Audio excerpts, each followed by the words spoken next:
Parkimine. Tänaväärne avalik parkimine siis on lahendatud sõiduteega paralleelsete parkimiskohtadena. Oleme näinud parkimiskohti ette nii palju kui võimalik. Lastekodu tänav, Keldrimäe tänav 4 esine ala. Et siin on nüüd koht, kus hetkel oleme siis näinud päris suurel hulgal ette uut kõrghaljastust.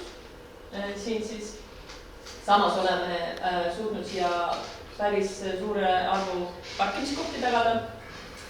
Autoliiklus on siin, sõidukiliiklus on kahesuunaline ja rattateed, jalgteed siis samamoodi mõlemal pool tänaval. Palun? Ma lihtsalt jäin ka rääkima ja mõtlema nendest parkimiskohtadest. Sest tegelikult need on ikka väga vähe, neid on praegu vähe.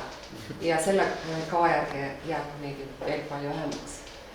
Et mina olen ilmselt lastekodu 23, sellest majas on 150 korterit, vastasmajas on 120.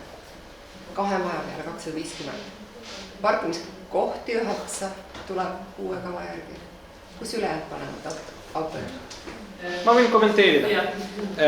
Kas ma eksin, kui ma ütlen, et need majad seal lastekodu, mis maja on? Ma panen selle asukoha. Kuidas te 23, 22. 26 on ka seal ka 120 korterit. Need on 3 maja peale juba 390 korterit. Me teame, et suur osa sellest keskturu piirkonnast, eriti see sinna lastekodu alguse poole jääva osa on siis ehitatud veel minu meelest isegi Stalini ajal, mitte ilma asjata ei ole seal see. No seal ei ole parkimismaja 22-26 ja. Ehk kuhu ma tahan jõuda on see, et siis kui ehitati Nõukogude ajal Tallinna linna sellisena välja, nagu seda toona Nõukogude võimud nägid, ei arvestatud esiteks toona sellega, kui palju autosid meid tulevikus ootab. Ja teiseks, kui me sooviks rajada parkimiskohti iga auto jaoks, siis mul on statistika olemas ainult Mustamäe linnaosa kohta. See tähendaks hinnanguliselt 15 000 puuduolevaid parkimiskohti. See tähendaks praktikas seda, et me peaks likvideerima kõik rohealad seal ja kõik metsad. Ja kui me tahaks rajada siia lastekodu tänavale piisavalt parkimiskohti, et igal korteri jaoks oleks üks olemas, see tähendaks seda, et siia tänavale ei tuleks ei jalakäijate, ei puid, ei mitte midagi muud kui parkimist. Ja uskuge mind, isegi kui seda teha, teil ikka ei piisa parkimiskohtadest ja neid ikka jääb vähemaks.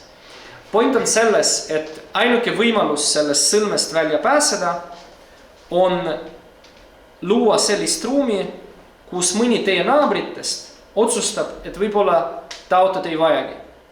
See on kesklinn ja me teame, et kui kuskil inimestel on olemas soodsad võimalused autost loobumiseks, siis see on just kesklinn. Ühel pool on trammitee, teisel pool perspektiivist tuleb trammitee, ühistranspordi ühendus on väga hea. Kas ma kutsun teid üles loobuma autost? Ei, mina ei kutsu. Sest auto ei kao mitte kusagile linnast ja autot ei kao kusagile lastekodu tänavast. Nagu te ise kuulsite, 10 parkimiskohti jääb tänavale, 100 parkimiskohti tekib keskturule, kus neid praegu ei ole. Mida saavad kasutada tulevikus ka kohalikud elanikud. Ehk need parkimisvõimalused, need jäävad. Aga rohkem neid parkimiskohti ei hakka olema lihtsalt see tõttu, et kui me hakkame minema seda teed pidi, siis me peame kogu oma linna ehitama üheks suureks parklaks. Meie soov on risti vastupidine, me tahame soosida seda, et inimesed rohkem liiguks jalarattaga ühistranspordiga ja mina väidan, et kui seda sama juttu rääkida kuskil Tiskres on keerulisem, arvestades sellega, kus asub Tiskre, kesklinnas me teame, et see töötab ja see töötab päriselt. Ja me teame, et nõudlus siin just kvaliteetsema linnaruumi, jalgrattateede ja muud taristu vastu ainult kasvab. Ja nagu teile just ennem ka vastati, ega see parkimiskohtade arv märkimisväärselt sellel tänaval ei lange. Aga igal juhul keskturu arenduse arvelt neid parkimiskohtade arv piirkonnas tegelikult suureneb. kas need hakkavad olema just teie maja akna all, seda teile me lubada ei saa. Aga mina võin teile kinnitada inimesena, kes ise on terve elu, suure osa elust elanud Lasnamäel, see on väga paljudes Tallinna otsades täitsa reaalne probleem, et ei saagi parkida oma auto maja ette. Ja seda me ei saa teile ka tagada, meil ei ole selleks ruumi.